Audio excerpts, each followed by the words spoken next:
Muito bem, pessoal, estamos começando o Desperta SL de hoje, terça-feira, 18 de julho, 7 horas da manhã, 7 em ponto. Muito bem-vindos, muito bem-vindas a todas as pessoas que estão chegando por aí. Nós estamos ao vivo nos canais do ICL, também no canal do Eduardo Moreira, também no meu canal lá no YouTube e também, muito obrigado, começamos na semana passada, agradecer também ao nosso pessoal da nossa rede. Sim, o Desperta agora é uma rede também, transmitimos junto com o pessoal da TVT, em São Paulo, também da Rádio Brasil Atual em São Paulo e da TV Quirimurê lá na Bahia. Então, se você nos acompanha na Bahia, se você nos acompanha em São Paulo, na Grande São Paulo, pode nos acompanhar também pela TVT, pela TV Quirimurê e pelo rádio. Quem tá aí no carro, né, o Pedrinho indo pro trabalho, quem tá no busão, quem tá no metrô, quem tá arrumando a molecada em casa, fazendo café, quem tá deitado na cama ainda, de olho fechado, também tem gente que assiste o programa assim, sabia? Na verdade, não assiste, né, Pedro? Ouve o programa, fica lá, coloca para despertar, as pessoas já me falaram, coloca para despertar, bota o programa, fica só ouvindo, fica lá deitadão na cama, deitadona na cama, esperando a hora de acordar. Então, muito obrigado para quem já está chegando por aí. Vai deixando o seu comentário, vá inclusive espalhando este programa para as pessoas que você gosta, que você acredita que tem que estar mais bem informadas, porque vocês sabem, este programa faz o quê? Lê notícia junto com vocês, é basicamente o que a gente faz todas as manhãs aqui, para que a gente termine esse programa um pouco mais informados sobre as notícias do Brasil e do mundo e também com os contextos necessários, inclusive muitas vezes o que está por trás da notícia. Não são poucas as vezes que a gente faz o que aqui? A gente reescreve manchete, né, da imprensa, a gente faz aquela coisa toda para desespero da maioria dos jornalistas, maioria não, né, para a minoria chata dos jornalistas que acha que a imprensa não tem que ter escrutínio, a gente não tem que olhar para o que está fazendo, não tem que ter olhar crítico sobre a imprensa. Aqui nós temos olhar crítico sobre a imprensa e fazemos isso para quê? Para deixar vocês, porque o nosso compromisso é com vocês, bem informados, tá bom? Gente, vamos lá, tem muita notícia do programa de hoje. Depois, aliás, eu estarei lá no N1, ICL Notícias, primeira edição, para a gente comentar sobre a Lava Jato. Temos informações novas e importantes pela Lava Jato. Vou dar uma pincelada aqui, depois a gente fala mais sobre isso lá, tá? Antes de mais nada, quem acompanhou o programa ontem sabe que o programa sempre que possível, sempre que tem coisas para a gente levar para vocês, começamos o programa com algum tipo de notícia chamada pela imprensa de serviço. Então, essa é uma notícia de serviço sobre o programa Desenrola, que começou ontem, tá bom? Então, olha aí, ó. Haddad diz que 2,5 milhões de pessoas com dívidas de até R$100 poderão ser desnegativadas. Isso aqui é um programa que começou, que foi inaugurado ontem pelo governo brasileiro, né? E o Haddad está fazendo, claro, propaganda disso, porque é de fato um programa super importante. Eu tenho visto pouca coisa na imprensa, aliás, então, por favor, vocês podem depois pegar o trecho do programa, passar para frente para as pessoas que vocês sabem que tem aí dívidas de vários tipos, tá, gente? Tem algumas dívidas que não podem ser renegociadas, mas várias dívidas podem ser renegociadas. Você pode tirar o seu nome aí desses serviços que negativam, né, tecnicamente o seu nome, ou na linguagem popular, deixa o seu nome sujo na praça. Eu sei que tem muita gente que se acostuma a viver com dívida, se acostuma a viver negativada ou negativado, então, por favor, corre atrás disso. A burocracia não é tão grande assim. Eu vou colocar, aliás, aqui um link do site G1, que fez um serviço interessante para mostrar quais bancos já aderiram ao programa e como você faz para entrar nesse programa. Você pode renegociar essa sua dívida. A dívida pode ser quase que inteiramente perdoada, tá? Depende da dívida que você tem, do seu perfil, de qual banco, mas você vai ter um desconto no que você deve e vai poder parcelar com juros menores do que você paga hoje, tá? Então, o Haddad afirmou ontem que até 2,5 milhões de pessoas, de brasileiros com dívidas até R$100, poderão ser desnegativados na primeira fase do programa. Parece pouco, não é, gente. Às vezes a pessoa está devendo R$80 em algum lugar e aquela dívida é suficiente para bloquear o acesso ao crédito para outras coisas. Isso impede que você consiga, enfim, eventualmente, né, crescer economicamente na sua família, porque você não consegue crédito em outros lugares. Seu nome está sujo na praça, ninguém quer olhar para você porque você está devendo, mesmo que seja R$40, R$50 de um crediário, R$60. Então, ajuda muito, vai atrás disso. Hoje o G1 publicou lá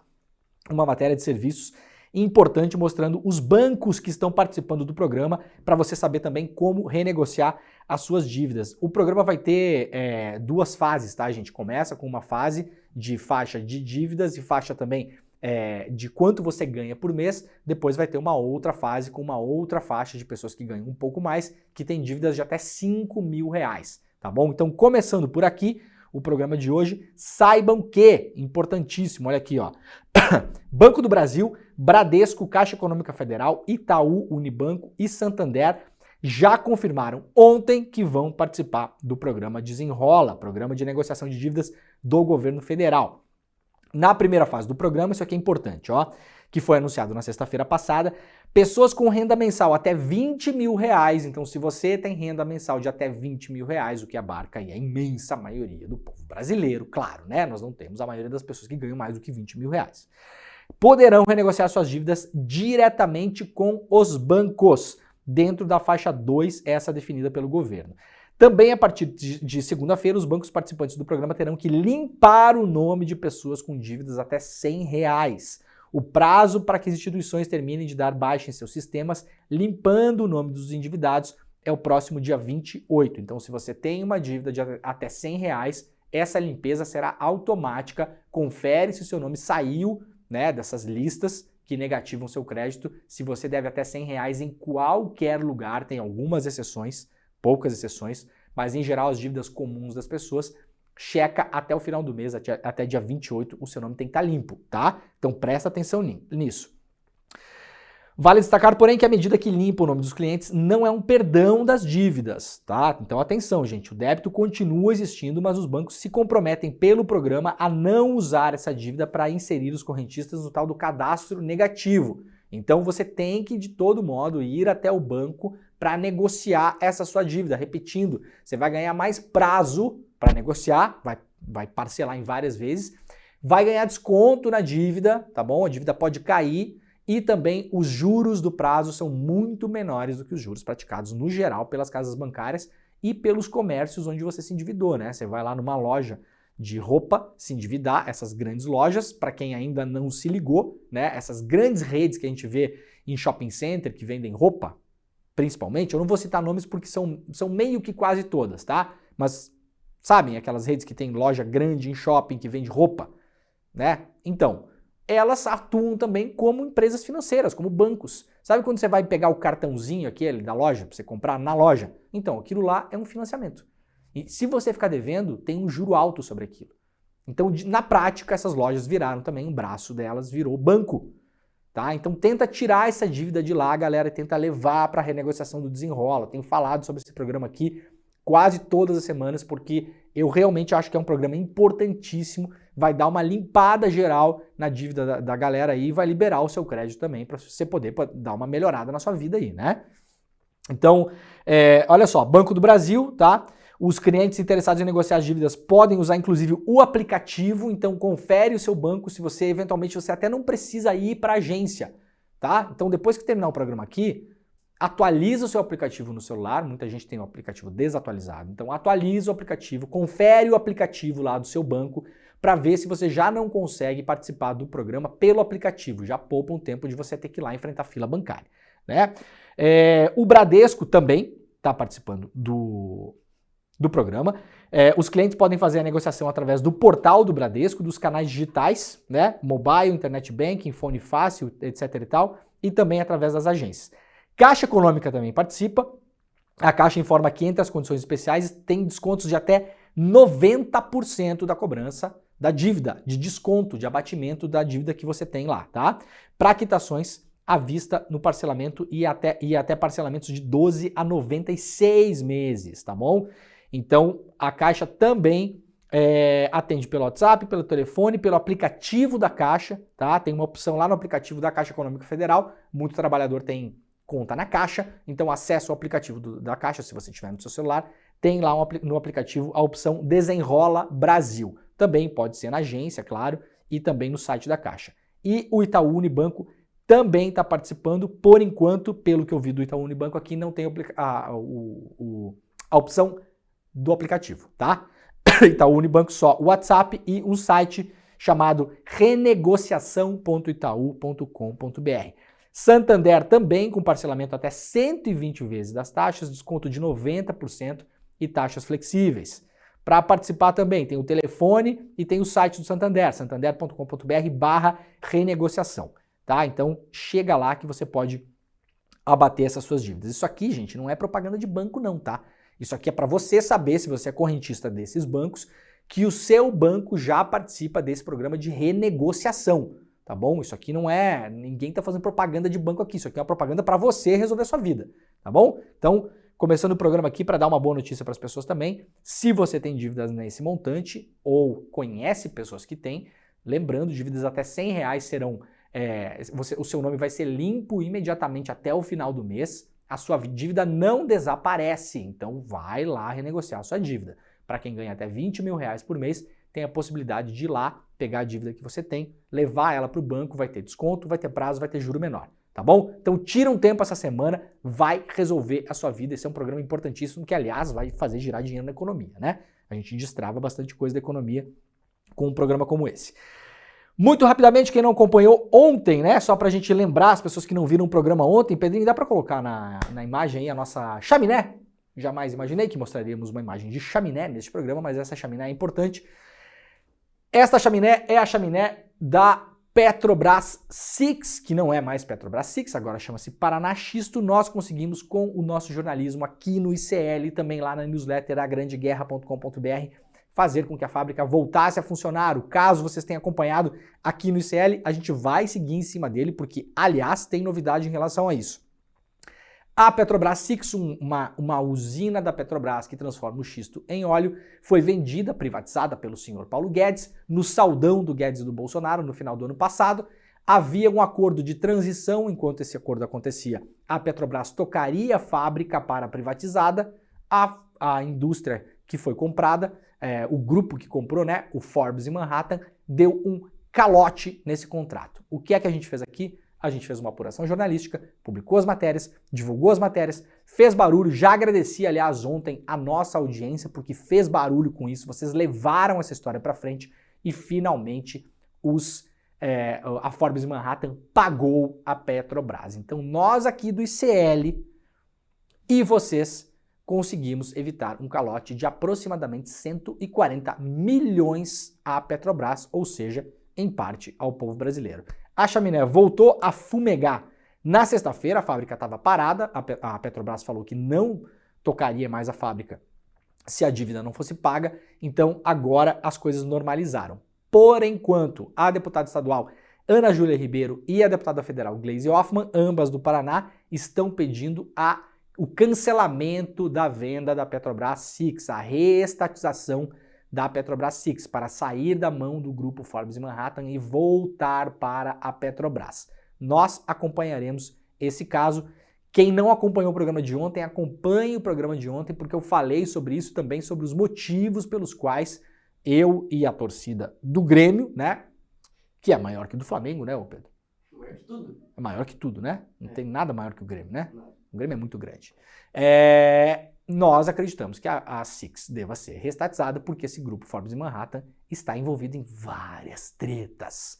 Várias tretas. Nós já mostramos as tretas deles aqui, veremos o que acontece nos próximos episódios, a gente vai seguir acompanhando isso, tá bom? Então é isso aí, siga aí o ICL, assine o canal do ICL, ative o sininho, dá uma olhada no site do ICL, do Instituto Conhecimento Liberta, para você também fazer parte do nosso grupo de estudantes. Você pode acessar lá como diz o Eduardo Moreira, pelo valor de um sanduíche por mês, você tem acesso a mais de 200 cursos livres, cursos validados, né? Vai de idiomas até política internacional, de carpintaria até curso de saúde pública com Drauzio Varela, tem de tudo lá, gente. De fato tem de tudo. E se você colocar meio sanduíche a mais por mês, você pode inclusive dar uma bolsa para que uma outra pessoa que não tem condições de estudar entre no Instituto Conhecimento Liberta para absorver esse conhecimento de graça, tá? Então, institutoconhecimentoliberta.com.br, você dá uma olhada depois lá, a newsletter é agrandeguerra.com.br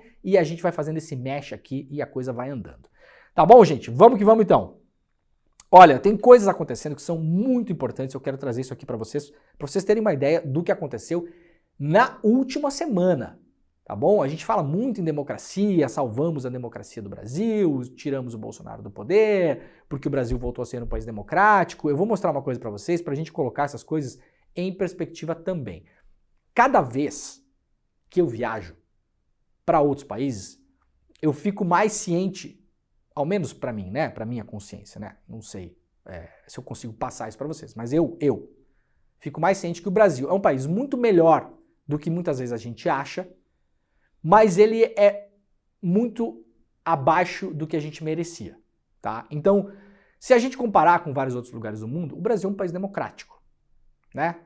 Temos eleições, né, que é um sinal de democracia. Temos imprensa livre, mais ou menos livre, como a gente vai ver aqui, né? Então, é importante a gente acompanhando os sinais. As coisas não melhoraram por mágica depois que, graças a Deus, o Bolsonaro não foi eleito, até porque, vamos lembrar, foram 3 milhões de votos, né?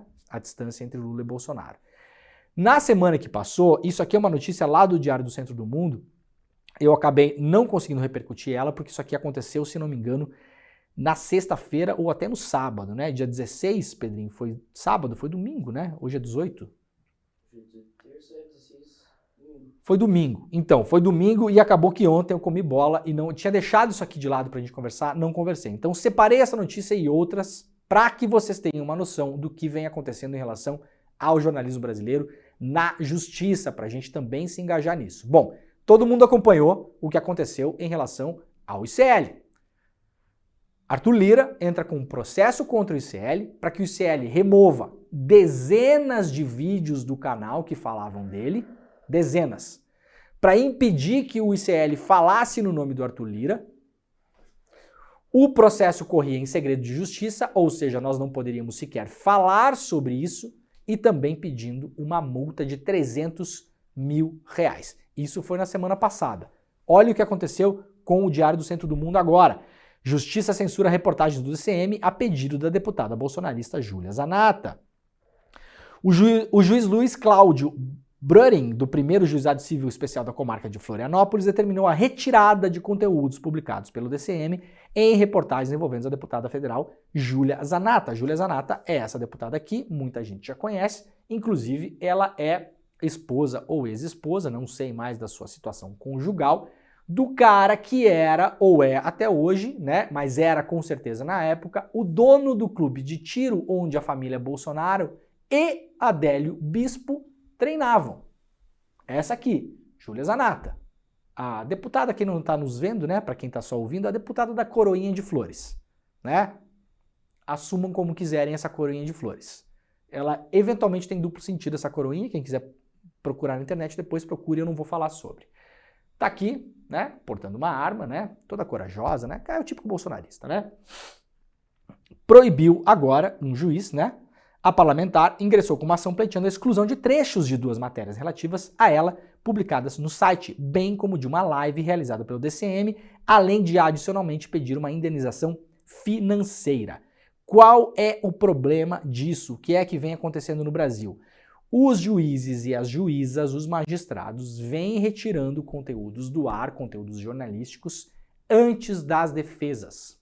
Isso é uma mudança de entendimento, a gente não tinha nos últimos anos no Brasil.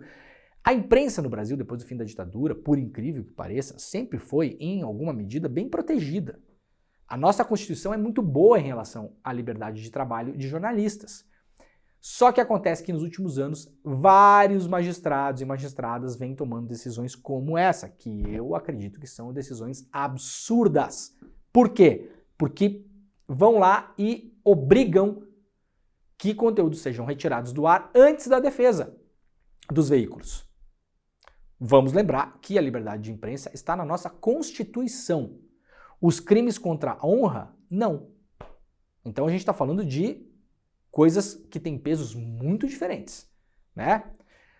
Aí não é caso isolado o que aconteceu com o DCM. Revista Piauí, juiz censura trecho da reportagem da revista Piauí, matéria publicada na sexta-feira da semana passada.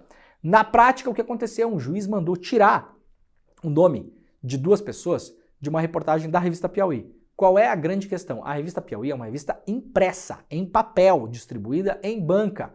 A revista, com seus advogados, foi lá e falou: senhor juiz, nós não temos como tirar o trecho da revista impressa, a revista já está nas bancas. O juiz falou o seguinte: não, vocês tirem a revista das bancas, reimprimam ela, que se vocês ganharem depois, vocês podem reimprimir pela terceira vez e distribuir com o nome dessas pessoas.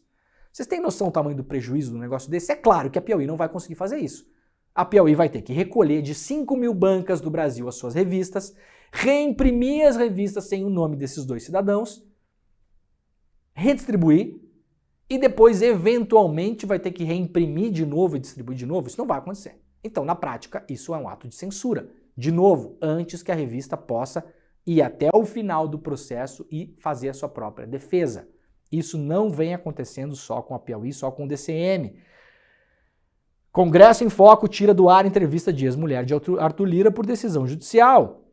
O juiz Jaider Ramos de Araújo, da 10ª Vara Civil de Brasília, determinou a retirada do ar de uma entrevista concedida ao Congresso em Foco por Juliane Lins Rocha, ex-esposa do Arthur Lira. Já deu 2 entrevistas aqui pra gente no ICL. Esse era um dos motivos também do processo do Arthur Lira contra o ICL. Entrevistas dadas a Heloísa Vilela, que é uma jornalista, para além de muito experiente, muito cuidadosa. As entrevistas, para quem não assistiu, assista. Por sorte, ainda estão no ar, porque Arthur Lira pediu para tirá-las. O Congresso em Foco foi lá e ouviu a Juliane também. O juiz foi lá, mandou tirar a matéria do ar. Outra história aqui do ICL, que eu já tinha falado para vocês, que já é bem conhecida. Agência Pública. Arthur Lira processa a Pública por danos morais e pede censura prévia à revista. A Agência Pública de Jornalismo é alvo de uma ação judicial por danos morais movido pelo deputado federal, presidente da Câmara, Arthur Lira. Em nosso entendimento, trata-se de um grave ataque à liberdade de expressão, diz a Agência Pública aqui. Qual é a alegação? Retirar conteúdos do ar. Qual é o conteúdo? Também entrevistas e reportagens com a Juliane Lins. Então vejam só. Agência Pública, Congresso em Foco, DCM, Revista Piauí e ICL. 5 casos, sendo que alguns deles foram concedidos sem que os veículos possam se defender até o final. Retirado conteúdos do ar. Isso só na semana passada. Se voltar um pouquinho no tempo, gente, esse ano, que eu lembro de cabeça, teve o caso do Intercept. Juíza do Rio censura a série do Intercept sobre alienação parental. A juíza tirou do ar, mandou tirar do ar, enquanto o site faz a sua defesa. Veja bem, o processo não chegou até o final ainda. Então, enquanto o site ainda está organizando a sua defesa, uma juíza mandou tirar 5 matérias do ar. São 5 as do Intercept, se eu não me engano, né? É uma série, eu não sei se está logo no começo aqui. Se eu não me engano, são 5 reportagens, tá? De todo modo, é uma série. Teria que tirar do ar. Se não retirasse, seria obrigado a pagar uma multa de até 30 mil reais. Só por não retirar. Isso aqui não é nem a causa. Isso vem acontecendo com muita frequência. Então, atenção nisso, olho nisso. Todo mundo que acompanha o ICL aqui sabe do caso do Arthur Lira. A gente divulgou na semana passada. Quem puder, ajude a divulgar esses casos também nas suas redes sociais, porque isso ajuda a pressionar a justiça. Pressionar a justiça para quê? A justiça não, o judiciário, né? Justiça e judiciário são coisas diferentes, né? Pressionar o judiciário para quê, Leandro? Para a gente fazer igual os bolsominion, para invadir o STF? Não, pressionar o judiciário para que eles entendam, os juízes que ainda não entenderam, que a imprensa tem o direito de se defender até o final. Essa história de ficar tirando matéria do ar antes que os veículos possam se defender é, de fato, uma censura imposta pelo judiciário. Há juízes que não são muito bem informados sobre a causa, então nós vamos ajudar com que esses juízes fiquem informados, né? Aliás, deveria ter algum tipo de treinamento dentro do nosso judiciário sobre o que é liberdade de imprensa. Eu acho que tem muito juiz, muita juíza, muito magistrado que de fato não entende como as coisas funcionam. Seria bom que entendessem. Os casos acontecem todas as semanas. Repetindo, os casos que eu falei aqui são casos da semana passada. O caso do DCM, do ICL, da Piauí, do Congresso em Foco e da Pública, 5 casos da semana passada. Todos na mesma semana. 3 envolvendo Arthur Lira. Esse do Intercept é um pouco mais antigo, é de 1º de junho.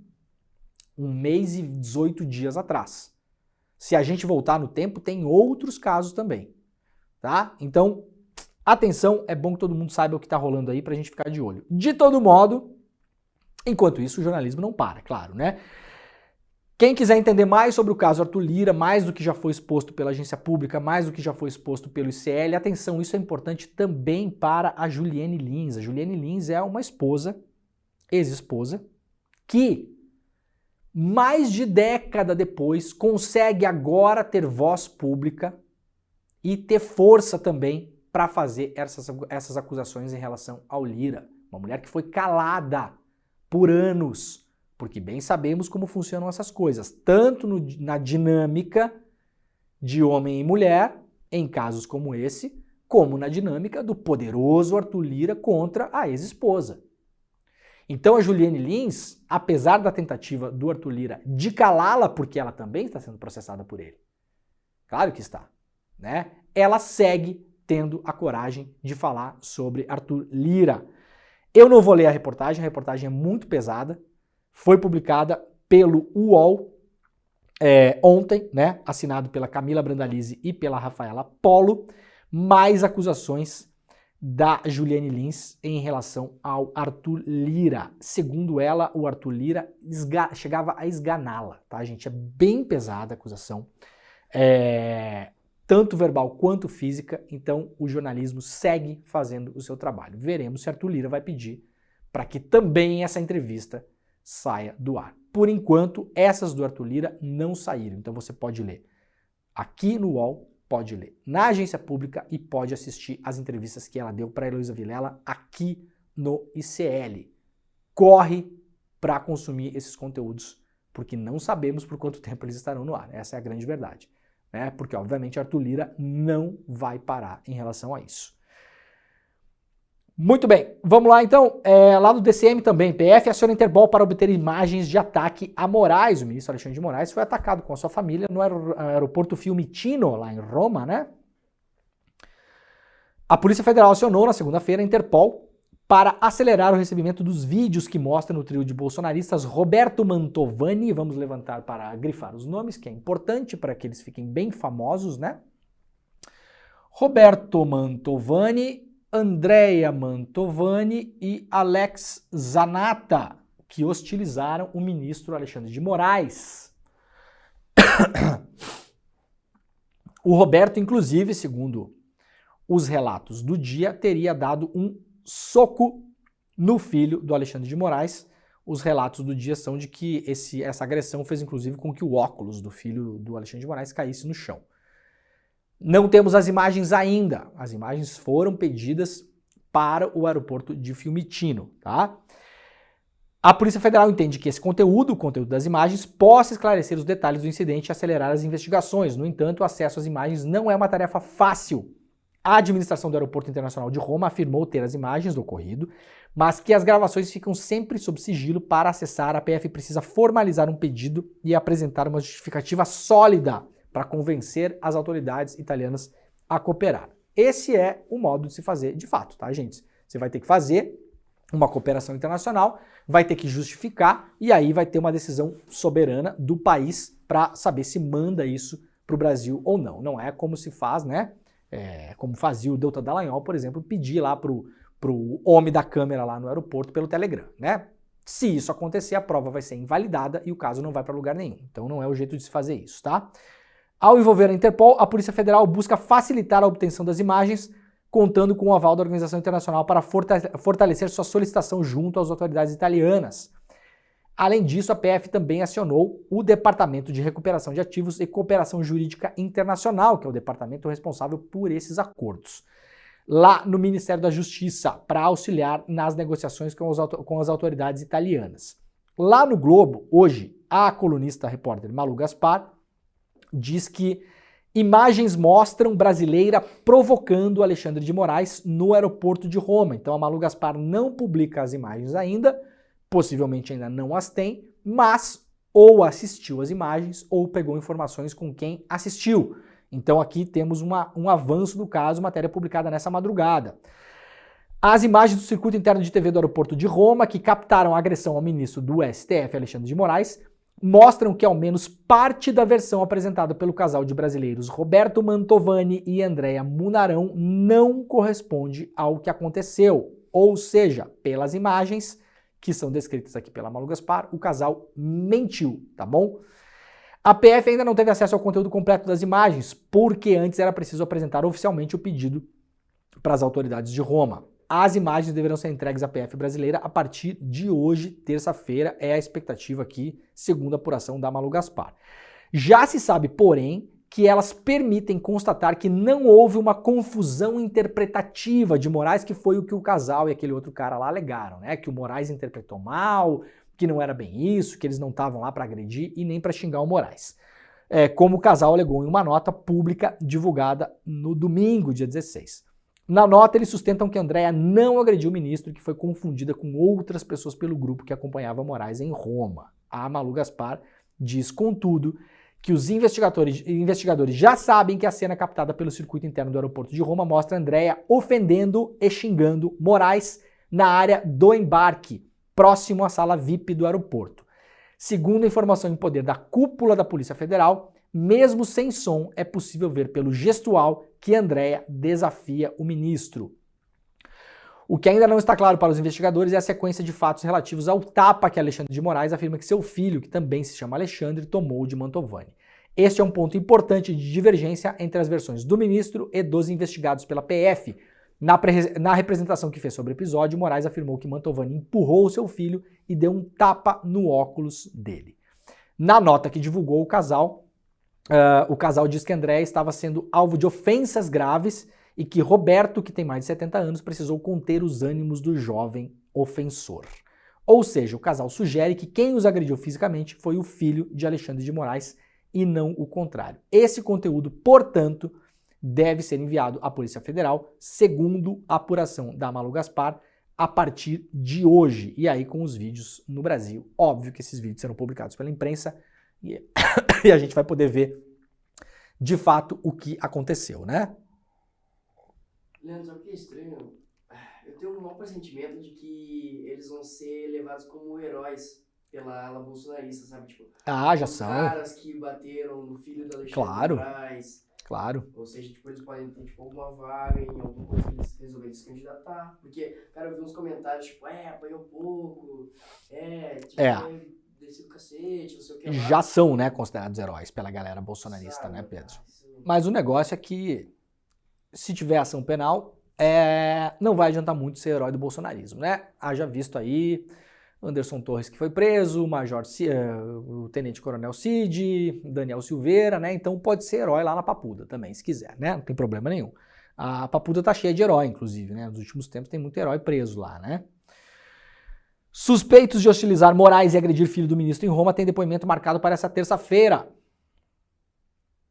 O depoimento do empresário Roberto Mantovani Filho e a esposa Andréa Mantovani, envolvidos na agressão à família do Alexandre de Moraes, foi agendado para hoje, terça-feira, às 9h30 da manhã, na sede da Polícia Federal, lá em Piracicaba, que é onde eles moram, né? O inquérito vai apurar as acusações de agressão, ameaça, injúria e difamação. Então, veremos o que sai desse depoimento de hoje. O outro acusado, que é esse outro cara aqui, como é que é o nome dele? O Alex Zanata Binotto, né? Ele já foi ouvido no domingo pela PF e disse o clássico lá que não tem nada a ver com isso, que não foi ele, que não falou nada e que não xingou ninguém. As imagens que vêm de Roma depois vão poder mostrar também o envolvimento ou não desse outro senhor. Portanto, o casal presta depoimentos hoje. Vamos lá para o UOL, coluna do Chico Alves de hoje, de lá. Pastor que organizava motociatas elogia baixa dos preços e critica Bolsonaro. Esses dias eu até falei aqui que a gente poderia fazer uma rede de postos de gasolina com o valor que era o valor da época do governo Bolsonaro. Aí a pessoa que está com muita saudade do Bolsonaro, ela pode abastecer nesse posto, pode pagar lá R$ 7,90 a gasolina, pode ir lá, o dinheiro é dela, faz o que quiser, é liberdade, né? Liberdade econômica. A pessoa vai lá, paga R$ 8,00 o litro da gasolina e a diferença entre o preço real e o litro que a pessoa que é saudosa do governo Bolsonaro que quer pagar, a gente pode mandar para instituições de caridade, para resolver moradia das pessoas, né? É uma opção. Aparentemente, o líder do movimento Acelera para Cristo... Eu não tinha lido isso. Ai, vou até levantar. Acelera para Cristo, meu filho, vai. Coitado do Jesus, né, cara? Tá com o nome sempre na boca da Matilde, né? O líder do movimento Acelera para Cristo, que organizou 2 motocicletas em São Paulo para apoiar Jair Bolsonaro, autodenominado pastor Jackson Villar, gravou o vídeo em um supermercado com duras críticas ao ex-presidente e ao ex-ministro Paulo Guedes. Na gravação que viralizou nas redes sociais, Villar compara os preços atuais dos alimentos com o que se verificava no governo anterior. Fala o homem do Acelera para Cristo. Isso aqui custava quase 15 paus. Hoje está custando 5, diz ele segurando uma garrafa de óleo de soja. Viu, Paulo Guedes? Pilantra! Não sou eu que estou falando não, tá, Paulo Guedes? Vai reclamar lá com o Acelera para Cristo. Porque no seu governo você não conseguia baixar essa... Isso aqui a gente não pode falar, vão até arriscar, né, Pedro? Essa hora aqui tem pai e mãe ouvindo programa lá com criança, né? Não dá, né? Ai, Acelera para Cristo. Empina para Cristo. Empina para Cristo. Dá um grau para Cristo. Os caras dando grau de motinho, né? Ai, coitado de Jesus, cara. Em seguida, ele vai à seção de carnes do mercado para comprovar a queda de preço e mostra quanto se paga atualmente num contrafilé. R$30 o quilo. Eu peguei logo 3 peças, falou o cara, né? Então, o homem do Acelera para Cristo, Pedrinho, ele tá multiplicando o óleo e o contrafilé, né? Jesus multiplicou o pão e o vinho e o peixe, né? Agora o homem do Acelera para Cristo está multiplicando a carne e o óleo. Ai, que demais, né? Com o mesmo estilo agressivo que usava no alto dos carros de som para criticar Lula quando era aliado de Bolsonaro, Villar agora ataca o governo anterior. Esse Paulo Guedes tinha que ser preso, tinha que pagar pelo que ele fez com o país, ele ferrou o país. Villar também ataca o próprio Bolsonaro por ter dito que a carne estava se tornando produto de luxo no mundo inteiro.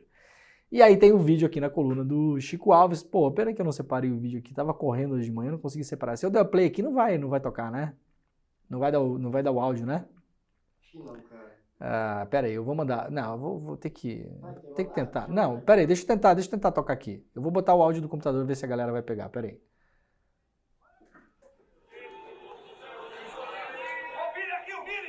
Ah, isso aqui é a motociata, tá? Isso aqui é antes, tá? Aqui acho que não vai puxar daqui. Ah, esse aqui é a motociata, calma lá, motociata. Vamos ver o homem reclamando, pera aí. Vai, motociata. Isso aqui, ó. Aqui, ó. Pessoal, dá só uma olhada aqui. Isso aqui, ó. Isso aqui chegou a quase 15 pau. Quase 15 pau. Hoje tá R$5. Tá R$5. Viu, Paulo Guedes? Viu, Paulo Guedes? Pilantra. Pilantra. Pra virar Argentina, 6 meses. Pra virar Venezuela, 1 ano e meio. Essa entrevista do Paulo Guedes é genial, né? Paulo Guedes, o que vai acontecer com o Brasil se o Lula ganhar? Pra virar Argentina, 6 meses. Já passou o tempo, né? 6, já foi? Já estamos em julho, já foi. Já não deu. Já não deu, já foi. Já pulamos essa. Donde é la fiesta? Donde é la fiesta, Paulo Guedes? E pra virar Venezuela, 1 ano e meio. Vamos esperar 1 ano e meio. Mas eu fico na dúvida agora. Tem que virar Argentina antes de virar Venezuela, se tem que vai atrasar tudo. Como tudo que o Paulo Guedes fala vai dar uma atrasada, né? Nesse caso também. Sensacional, tá publicado lá na coluna do Chico Alves. Hoje lá no UOL, quem quiser assistir o vídeo, dá um pouco de risada, né? Que faz bem pra pele também, a gente dá risada de bolsonarista, né? Gente, achei esse estudo aqui espetacular. É mais um estudo que confirma tudo aquilo que a gente já sabe sobre o que acontece em relação à guerra às drogas no Brasil, encarceramento em massa, quem é que vai preso, qual o perfil das pessoas, mas agora nós temos mais uma camada de ciência em cima disso. Então presta atenção nisso aqui. Matéria publicada lá pelo Globo. Estudo analisou 5.000 processos por tráfico de drogas e mostra que surpresa, né? Negros são alvo de prisões com baixo número de provas. Jovens negros do sexo masculino são encarcerados por tráfico de drogas no Brasil com baixa quantidade de provas após acusações criminais céleres e prisões fundamentadas em atitudes suspeitas. Célere é rápida, né? Ai, como eu odeio jornal de vez em quando, cara. Pra que botar essa palavra que nem a pessoa que escreveu sabe? É rápida, tá? Rápida. A ação criminal relâmpago. The Flash. Né? Acho que se botar The Flash as pessoas entendem mais do que a palavra célere, não é, Pedro? Se você chegar hoje e falar, vamos fazer um negócio The Flash, as pessoas não entendem mais do que falar célere. que é celery? A pessoa não sabe nem o que é, parece nome de doença, né? Rápida. Rápida, não no bom sentido, inclusive, né? É o que aponta uma pesquisa inédita do Instituto de Pesquisa Econômica Aplicada, o IPEA, conduzida pelo pesquisador Alexandre dos Santos Cunha. Olha aqui as tabelas que o pesquisador fez para a gente ver se isso aqui não é um absurdo. Deixa eu reduzir um pouquinho aqui. Ó, isso aqui é o perfil do réu por tráfico de drogas no Brasil, tá?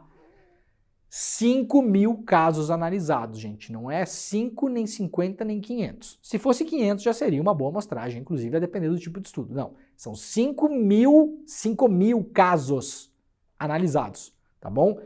A chance disso aqui representar a realidade do que acontece em relação à prisão de pessoas por tráfico, entre aspas, de drogas, é absurdamente alta. A gente está falando de um trabalho científico. Isso aqui não é o que eu acho, não é o que o Che Guevara acha, não é o que o Fidel Castro acha, tá bom? Olha aqui, ó, o perfil do réu por tráfico de drogas no Brasil. 87% é homem. 72% é jovem. Mais da metade solteiro. Quase 70% negro. 75% com baixa escolaridade. 66% são desempregados ou autônomos. Metade já passou pelo sistema de justiça antes, muito possivelmente em alguma coisa muito parecida com isso, né? 17% de reincidência e 13% pertencem à facção criminosa. Vamos resumir aqui quem é que vai preso de flash, a jato, com um perfil de provas muito ruim no Brasil. Geralmente o que é? Palavra de um PM, o policial pegou na rua e falou... Tava em posse de um baseado. Isso é o perfil baixo de prova, tá, gente? Não tem investigação. É o cara que é pego na rua, a próxima tabela vai mostrar isso. É pego na rua e é jogado na cadeia e lá fica. A gente vai ver na próxima tabela. Quem é que vai preso? Homem, jovem, negro, com baixa escolaridade e desempregado. São essas as pessoas que são jogadas na cadeia no Brasil por tráfico de drogas hoje. Isso aqui, de novo, é ciência. O da facção, só 13%. E, tipo, todos os discursos são tipo, PCC... Exatamente. Não sei o que lá. Muito bom ponto. Eu ia comentar isso aqui. Tem duas coisas aqui, Pedro, importantes. Uma que você fala. É o seguinte. E os presos por tráfico de droga no Brasil é do PCC não sei o quê. Tá aqui a pesquisa. Primeira coisa, mentira. Falso. Perfil das pessoas presas no Brasil por tráfico de droga, desse perfil aqui, 1 em cada 10 são de facção criminosa. 1 em cada 10. Então, esse tipo de abordagem policial sequer combate facção criminosa. Sabe qual é o problema disso aqui, Pedro? Esses que vão pra cadeia e lá ficam, muito possivelmente, se tornarão da facção. Essa é a questão. Porque o cara vai pra... Eu tô falando do cara porque é o perfil, né? Um homem negro, baixa escolaridade, desempregado, solteiro, ele tá aqui na rua. Ele vai preso pela polícia. Ele vai pra cadeia. 1 em cada 10 são de facção, só. Esse cara aqui tem uma chance muito alta de se tornar da facção. Ele tem que sobreviver, né? Ele tem que sobreviver lá dentro, exatamente. Então, para além de tudo, você arregimenta soldados para as facções criminosas. Olha aqui, isso aqui também que é importante. Qual o perfil da ação criminal contra essas pessoas? Né? Então, como elas vão presas? Por que elas vão presas? Vamos lá. Resultante de atuação de um órgão policial não especializado. 80% das vezes em que esse perfil de pessoa vai para a cadeia é resultante de um órgão policial não especializado em drogas. É uma delegacia geral, generalista. Chegou lá, meus amigos. Jovem, negro, desempregado, fumando um cigarro de maconha na esquina, cadeia, reto. Com qualidade de provas baixíssima, né? Movida contra um réu preso em flagrante, 92% é flagrante. Ou seja, de novo, é o cara que está lá na rua com os amigos caminhando, né? Pela Polícia Militar, 77%. Em via pública, mais da metade dos jovens que vão presos por tráfico de drogas no Brasil com esse perfil aqui são presos em via pública. Vocês acham que, primeiro, eu sou contra criminalizar as drogas. Minha opinião pessoal, tá? Mas vamos admitir que muita gente está nos assistindo aqui é a favor disso. Ah, eu não quero que vende droga no país que eu vivo. Tudo bem. Vocês acham que qualidade de apreensão de quantidade de droga se faz onde? Na rua? Vocês acham que a maior parte da droga que tem no Brasil hoje, para apreender, se fosse o caso, é estar na rua, estar numa esquina? Ou estar num apartamento de luxo? Estar num galpão? Estar na empresa lá de caminhões do ministro do Bolsonaro? Né? Estar lá na empresa de barco do fulano? Estar no iate? Onde vocês acham que estão os estoques importantes se fosse o caso de se fazer uma verdadeira busca para apreensão dessas coisas? Tá na rua? Não tá na rua. Quem tá na rua? Jovem, negro, de baixa escolaridade, que não oferece potencial ofensivo real para o grande negócio do tráfico de drogas. No entanto, metade das prisões é feita em via pública. Quantos por cento desses jovens negros, quando são presos, ficam na cadeia em prisão preventiva? 80%. Por quê? Embaixo explica. Porque a defesa deles é ruim e mais da metade não tem sequer dinheiro para pagar um advogado. Então a pessoa vai ficar mesmo. Ela vai ser presa e vai ficar mesmo. E aí, lembrando a tabela anterior, se apenas 1 em cada 10 desses presos são de facção criminosa, quando essa pessoa cai na cadeia e em 80% deles ficam presos preventivamente, 54% tem defesas ruins e mais da metade não tem dinheiro para pagar um advogado, esse 1 em cada 10, que é do PCC, do Comando Vermelho, etc e tal, vira 2 em cada 10, 3, 4, 5, 6. Então esse é um sistema, primeiro, para massacrar a juventude negra, isso a gente já sabe, mas é importante divulgar esse estudo e, para além de tudo, o grande serviço que esse esquema todo está fazendo para quem? Para as facções criminosas. Porque está jogando um jovem saudável, com potencial, para combater essa guerra de tráfico, para entrar nas fileiras das grandes facções criminosas da América Latina. Então esse esquema aqui é um esquema de recrutamento de soldados. Porque é o que acontece de fato. O cara cai lá, muitas vezes para ele sobreviver dentro da cadeia, ele precisa ser, como se diz, faccionado, né? Entrar numa facção criminosa. Muito bem, matéria publicada lá no Globo hoje, né? Vamos lembrar aqui um estudo do IPEA, do pesquisador Alexandre dos Santos Cunha, que analisou 5.000 casos de réus por tráfico de drogas nos tribunais de justiça estaduais no primeiro semestre de 2019. A amostra é grande, tá, gente? A gente tem 41.000 réus desse tipo de crime e o cara analisou 5.000.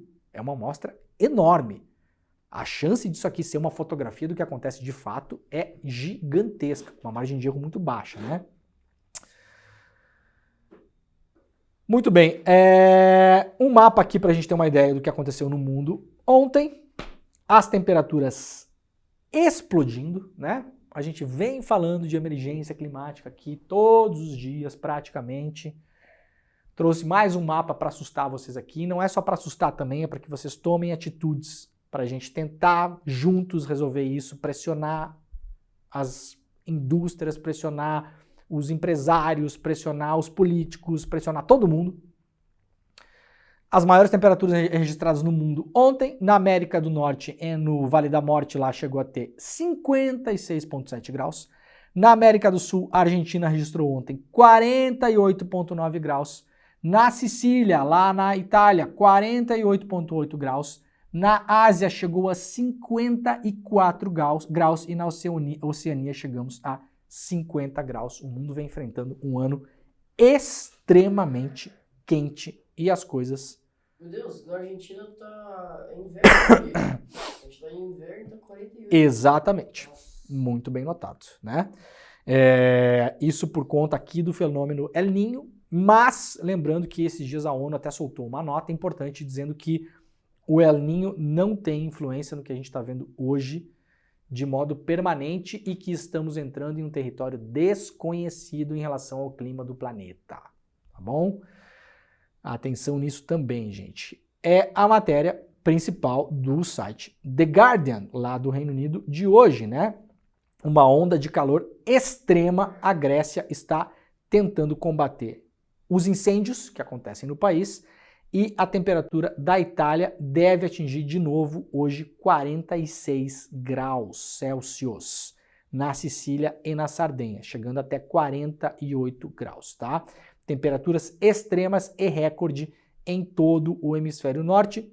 Aliás, na semana passada eu mostrei para vocês que em alguns países da Europa é o junho mais quente desde o início da medição, 1884. Não é 1894. Não é 1994. Não é 1984, é 1884. Junho mais quente desde o início da medição. Isso, claro, também é destaque lá nos jornais italianos. O La Repubblica hoje tem na sua manchete principal também. Calor recorde, alarme global. No sul da Europa é clima de Saara, diz aqui o jornal La Repubblica. E o jornal La Stampa, jornal editado lá na cidade de Torino, mostra a variação da temperatura da Itália desde 1900. Para quem está só nos ouvindo, eu vou descrever, mas para quem está vendo aqui que as coisas não são como dizem alguns, né? Ah, e tem anos que sobe, tem anos que desce, tem anos que são mais quentes, tem anos que são mais frios. O padrão não é mais esse. A medição começa em 1901 e termina em 2023. Aqui está 2021, mas vai um pouquinho mais para cá, tá? Então, a gente via aqui mais ou menos um padrão de temperatura, olha aqui, ó. Vinha mais ou menos aqui, né? Entre altas e baixas, até aí anos 50, 60, 70, 80, 90. A partir dos anos 2000, a temperatura na Itália começa a subir. Não há, por enquanto, previsão de que ela volte ao que a gente achava que era o normal. De fato, estamos em um momento alarmante do mundo em relação ao clima. Vamos lá para a Rede Brasil Atual. Acordo com o Mercosul não pode se basear em ameaças, diz Lula em novo recado à União Europeia. O presidente Lula voltou a pedir uma relação comercial justa, sustentável e inclusiva entre Mercosul e União Europeia na segunda-feira. Foi a segunda vez que ele fez reivindicações na Europa, agora durante a abertura da cúpula CELAC União Europeia em Bruxelas, na Bélgica, onde o Lula está, né? Para o presidente Lula, a conclusão do entendimento é uma prioridade e deve estar baseada na confiança mútua e não em ameaças. Participam da cúpula cerca de 60 chefes de Estado ou representantes de governo de das duas regiões. O presidente brasileiro tem expressado claramente sua discordância na política protecionista europeia, que impõe condições para ele inexequíveis para fechar o acordo. Ele também comentou a guerra entre Rússia e Ucrânia e diz que o conflito é mais uma confirmação de que o Conselho de Segurança da ONU não atende aos atuais desafios da paz e da segurança. Segundo ele, seus próprios membros não respeitam a Carta da ONU. O que o Lula tem falado muito tem a ver com o clima também, né? O Acordo Brasil-União Europeia prevê várias punições para a América Latina, caso a América Latina descumpra as metas do clima. Isso vai de incêndios florestais, de diminuição da floresta, garimpo, uma série de coisas, temperatura, uma série de coisas, enquanto a contrapartida não existe, segundo o Lula. Então é por isso, esse acordo, gente, ele tá aí na mesa faz, 20 anos, 30, não sei, sério, faz muito tempo, né? Agora, eventualmente, ele pode sair. Mas, nesse caso, o Lula tá corretíssimo. Por quê?